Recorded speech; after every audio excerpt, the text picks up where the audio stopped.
bajo el notorio influjo de Chesterton, discurridor y exornador de elegantes misterios, y del consejero áulico Leibniz, que inventó la armonía preestablecida, he imaginado este argumento, que escribiré tal vez y que ya de algún modo me justifica. En las tardes inútiles, faltan pormenores, rectificaciones, ajustes, hay zonas de la historia que no me fueron reveladas aún. Hoy, 3 de enero de 1944, la vislumbro así. La acción transcurre en un país oprimido y tenaz, Polonia, Irlanda, la República de Venecia, algún estado sudamericano o balcánico. Ha transcurrido, mejor dicho, pues aunque el narrador es contemporáneo, la historia referida por él ocurrió al promediar o al empezar el siglo VI. Digamos, para comodidad narrativa, Irlanda, digamos 1824. El narrador se llama Ryan, es bisnieto del joven, del heroico, del bello, del asesinado Fergus Kilpatrick, cuyo sepulcro fue misteriosamente violado, cuyo nombre ilustra los versos de Browning y de Hugo, cuya estatua preside un cerro gris entre nagas rojas. Kilpatrick fue un conspirador, un secreto y glorioso capitán de conspiradores, a semejanza de Moisés que, desde la tierra de Moab, divisó y no pudo pisar la tierra prometida. Kilpatrick pereció en la víspera de la rebelión victoriosa que había premeditado y soñado. Se aproxima la fecha del primer centenario de su muerte, las circunstancias del crimen son enigmáticas. Ryan, dedicado a la redacción de una biografía del héroe, descubre que el enigma rebasa lo puramente policial. Kilpatrick fue asesinado en un teatro, la policía británica no dio jamás con el matador, los historiadores declaran que ese fracaso no empaña su buen crédito, ya que tal vez lo hizo matar la misma policía. Otras facetas del enigma inquietan a Ryan, son de carácter cíclico, parecen repetir o combinar hechos de remotas regiones, de remotas edades. Así, nadie ignora que los esbirros que examinaron el cadáver del héroe, hallaron una carta cerrada que le advertía el riesgo de concurrir al teatro. Esa noche, también Julio César, al encaminarse al lugar donde lo aguardaban los puñales de sus amigos, recibió un memorial que no llegó a leer, en que iba declarada la traición, con los nombres de los traidores. La mujer de César, Calpurnia, vio en sueños abatida una torre que le había decretado el Senado. Falsos y anónimos rumores, la víspera de la muerte de Kilpatrick, publicaron en todo el país el incendio de la torre circular de Kilgarvan, hecho que pudo parecer un presagio, pues aquel había nacido en Kilgarvan. Esos paralelismos, y otros, de la historia de César y de la historia de un conspirador irlandés inducen a Ryan a suponer una secreta forma del tiempo, un dibujo de líneas que se repiten. Piensa en la historia decimal que ideó Condorcet, en las morfologías que propusieron Hegel,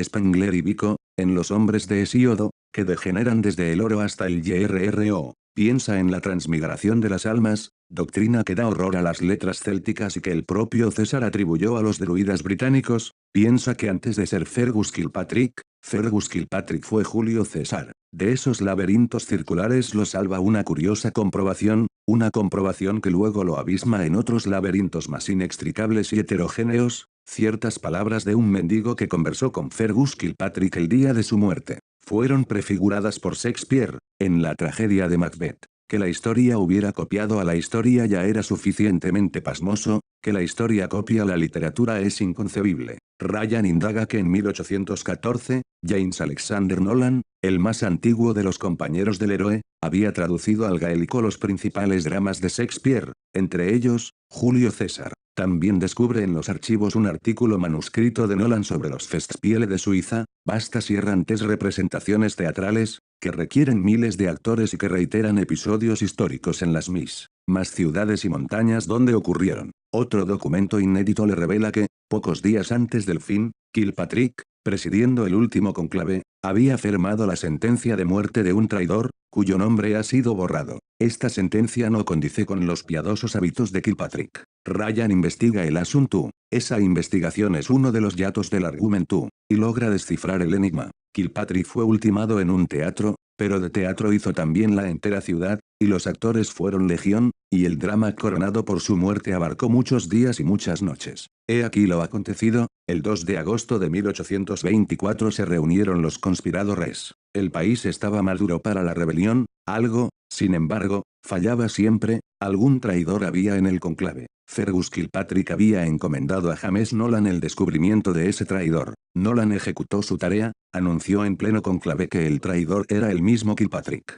Demostró con pruebas irrefutables la verdad de la acusación. Los conjurados condenaron a muerte a su presidente. Este firmó su propia sentencia, pero imploró que su castigo no perjudicara a la patria. Entonces Nolan concibió un extraño proyecto. Irlanda idolatraba a Kilpatrick. La más tenue sospecha de su vileza hubiera comprometido la rebelión. Nolan propuso un plan que hizo de la ejecución del traidor el instrumento para la emancipación de la patria. Sugirió que el condenado muriera a manos de un asesino desconocido, en circunstancias deliberadamente dramáticas, que se grabaran en la imaginación popular y que apresuraran la rebelión. Kilpatrick juró colaborar en este proyecto, que le daba ocasión de redimirse y que rubricaría su muerte. Nolan, urgido por el tiempo, no supo íntegramente inventar las circunstancias de la múltiple ejecución, tuvo que plagiar a otro dramaturgo, al enemigo inglés William Shakespeare. Repitió escenas de Macbeth, de Julio César. La pública y secreta representación comprendió varios días. El condenado entró en Dublín,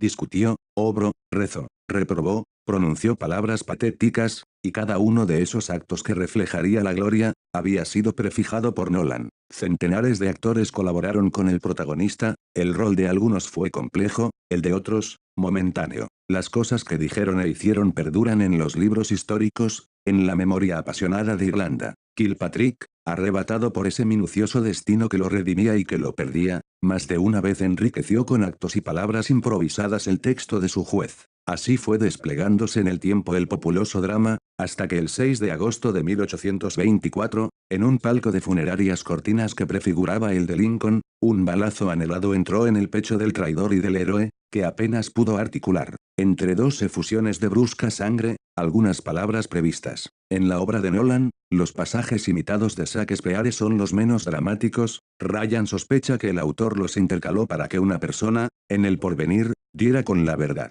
Comprende que él también forma parte de la trama de Nolan. Al cabo de tenaces cavilaciones, resuelve silenciar el descubrimiento. Publica un libro dedicado a la gloria del héroe. También eso, tal vez, estaba previsto.